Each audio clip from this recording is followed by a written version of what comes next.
Hi friends, నా పేరు Karthik. Welcome to lively Karthik tech channel. So thumbnail చూసారు కదా. సో ఈ రోజు వీడియో వచ్చేసి సోలార్ వాటర్ సిస్టమ్ గురించి అనమాట. సో నేను ఒక 2 years ముందు పెట్టించాను. సో నాకైతే బాగా ఉపయోగపడింది.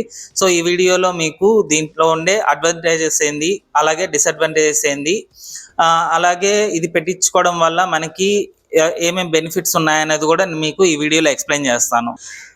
ముందుగా వచ్చేసి ఎలా ఇన్స్టాల్ చేశారు ఏంటనేది మీకు చూపిస్తాను. సో తర్వాత ఇందులో డిసడ్వాంటేజెస్ అడ్వాంటేజెస్ అనేది మీకు డిస్కస్ చేస్తాను.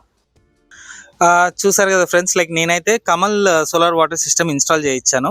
సో ఇక్కడ మీరు చూసుకున్నట్లయితే ఇది వచ్చి వాటర్ ఇన్లెట్ పైప్ అండి. సో అలాగే ఇది వాటర్ అవుట్లెట్ పైప్ అనమాట సోలార్ వాటర్ ట్యాంక్ కి. సో ఇది వచ్చేసి మీకు కిందకి అవుట్లెట్ పైప్ వచ్చేసి కిందకి మీకు బాత్రూమ్స్ లో హాట్ వాటర్ ట్యాప్ లోకి వెళ్తుంది.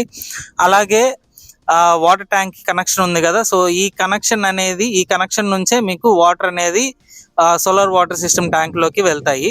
సో ఈ పైప్ కన్నా కూడా ఎప్పుడు కూడా ఈ పైప్ కన్నా ఎక్కువే వాటర్ ఉండాలి, అప్పుడు మాత్రమే మీకు కింద హాట్ వాటర్ వస్తుంది. అలా ఉంటుంది సోలార్ వాటర్ సిస్టమ్ అనేది. లేదు ఒకవేళ ట్యాంక్ లో దీనికన్నా కింద తక్కువ ఉన్నా అప్పుడు ఈవెన్ అంటే మీకు ఈ సోలార్ వాటర్ ట్యాంక్ లో వాటర్ ఉన్నా కూడా మనకి కిందకి రావు. ఎందుకంటే ఆ సిస్టమ్ అలా పెట్టారనమాట. ఎప్పుడైతే మనకి కింద వాటర్ వస్తుంటుందో ఆటోమేటిక్గా అది ఫిల్ అవుతూ ఉండాలి. సో అందువల్ల ఆ సిస్టమ్ అలా పెట్టారు.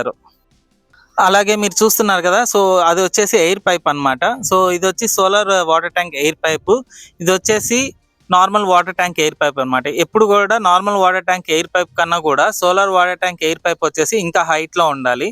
సో నేను వచ్చి ఫ్లెక్సిబుల్ ఎయిర్ పైప్ అనేది పెట్టుకున్నాను. ప్రెసెంట్ నార్మల్ ఎయిర్ పైపు గాలికి వంగిపోయింది. సో అందువల్ల నేను వచ్చి ఫ్లెక్సిబుల్ ఎయిర్ పైప్ అనేది ప్రస్తుతానికి పెట్టుకున్నాను అనమాట. సో చూసారు కదా ఫ్రెండ్స్, లైక్ ఎలా ఇన్స్టాల్ చేశారనేది. సో ఇందులో అడ్వాంటేజెస్ అయితే ఎక్కువే ఉన్నాయి. అంటే మనకి గ్యాస్ మిగులుతుంది, లేదు పవర్కి వెళ్ళే పని అయితే అంటే గీజర్కి వెళ్ళే పని అయితే పవర్ సేవ్ అవుతుంది.